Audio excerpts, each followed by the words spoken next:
Hey, I suspect Chris invited me to give this final talk here because we offered to pay for dinner tonight, which everyone is invited to. Um, cheers. Yeah. Okay. Like Marty, I think the one thing I am an expert in is myself, although 12 months into launching my own company now, I think my two co-founders likely know me better. Much to Dean's chagrin, I graduated from Stanford, undergrad and graduate school in computer science. Chris asked me to give the context when I first led the Series A from Lux into Recursion. I'd spent the 4 years prior advising first the Houston Rockets and then the 76ers as any 5'9", somewhat athletic but not very athletic brown boy would want to do, and was coming in right during the kind of massive data-driven digitization of sports. If anyone has watched or read Michael Lewis's Moneyball, what happened with baseball is what was happening with basketball. I learned two things. To be an investor or an executive, there's two ways to win. You can play the same game that everybody is playing, but really take a bet that you are just the best at it, or you can realize that the rules on the field were changing, and you could make your own strategic changes to the changing rules on the field. As what happened with baseball and as what happened with basketball, the rules were changing. If you follow the league today, and I don't need to go too much into a black hole about this, but if you follow the league today, people shoot more threes. The way we draft players is entirely different. You don't shoot long twos. You want to get to the line, so on and so on. And when I first met Chris Gibson, he was one of the first entrepreneurs who really realized that the rules in biotech, that the confluence between molecular tools and automation and software and ML were changing. And so that led to the investment in Recursion. I think Chris says this publicly. Every private financing he ever had, he only had one term sheet on the table. So there was literal existential angst the whole way through the company's life cycle. When we led the Series A from Lux, my prior firm, into Recursion, the firm was candidly stepping back from biotech. We had divested our biotech portfolio. We were considered not to be super great at it. And candidly, it was largely driven by the success of Chris and the entire management team you saw today and Recursion, and that vision that gave Lux confidence to really double down into the ecosystem. When we made that investment from Lux, and this is hopefully to give the financial players here a sense of proxy and the analysts here, when we made that investment from Lux, the firm had under 500 million in management. And today that firm, Lux, has over 4 billion and has publicly committed to invest over 1 billion exactly into this ilk of company. So that's a little bit of I think the trajectory of at least one firm's dive into this space. You also saw two other board members, Dean and Marty, both far more eloquent and credentialed than myself, speak. I think you saw the two poles. You saw in Dean a traditional molecular biologist, and you saw in Marty someone who really ascribed, if you caught him yesterday, to a potential singularity from AI in the next decade. I quite frankly think Marty was potentially underselling. He and Dean spoke about Irum's law, the realization that this industry, this subsector of the GDP, this largest subsector of the GDP, 20% of the GDP, is the only modern subsector of the industry that doesn't have increasing economies of scale and or productivity, right? It's not just linear. It's not just 1 grain of rice, 2 grains of rice, 3 grains of rice, but it's actually 1 grain of rice, 2 grains of rice, 2.5 grains of rice, 2.23 grains of rice, so on and so forth. That's what this industry is up against.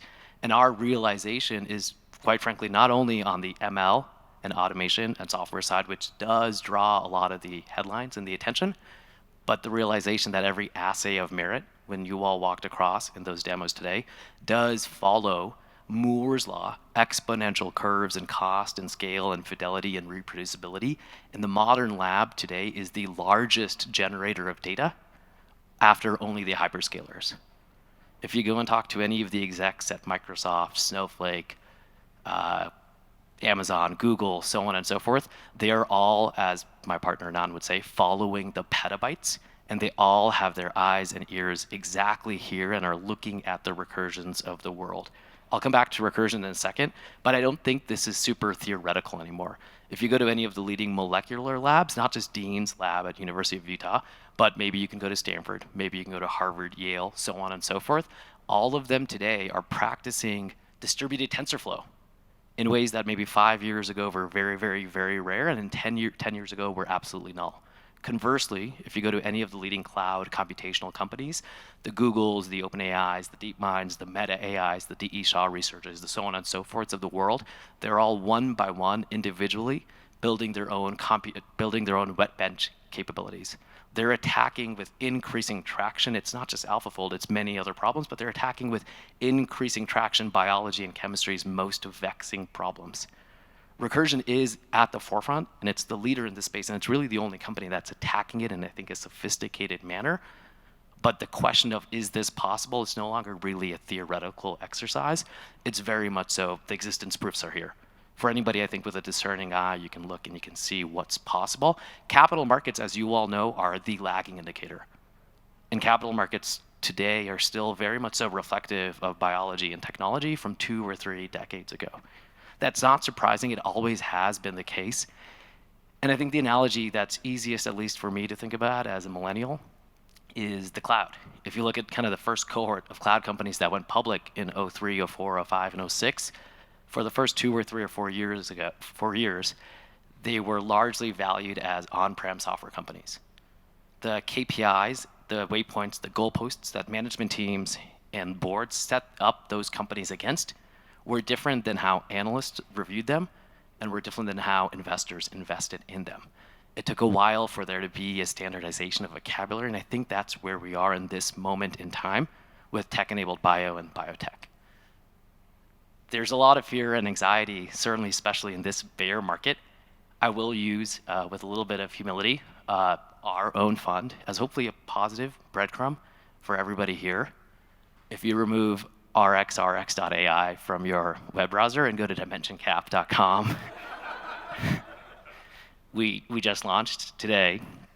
We launched 12 months ago, where we left our prior firms 12 months ago to raise 300 million, well before all of the buzzword bingo of inflation rates, base rates, Ukraine, Russia, so on and so forth, were on the tip of everyone's tongue. In an environment where it was so easy for every investor to say no, we not only hit 300, but we hit our hard cap of 350. And that's not, as you can see, because I'm a great public speaker, but I think it's because the leading allocators of the world, our investors who represent the top universities, endowments, pensions, foundations on the planet, were keen and eager to deploy capital against this. Again, going back to thinking about 2 ways to win, there's one way to win where you continue to play the same game and you just take a bet that you are better than everybody else. But I think as an investor, there's another way to win where you realize the rules, the primitives are changing, and you take that bet. And so that's certainly what we decided to do. I think as an operator and as an entrepreneur, that's what Chris has decided to do.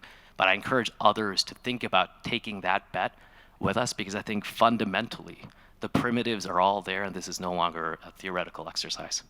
You can debate me at dinner, but that's all I had. Thank you.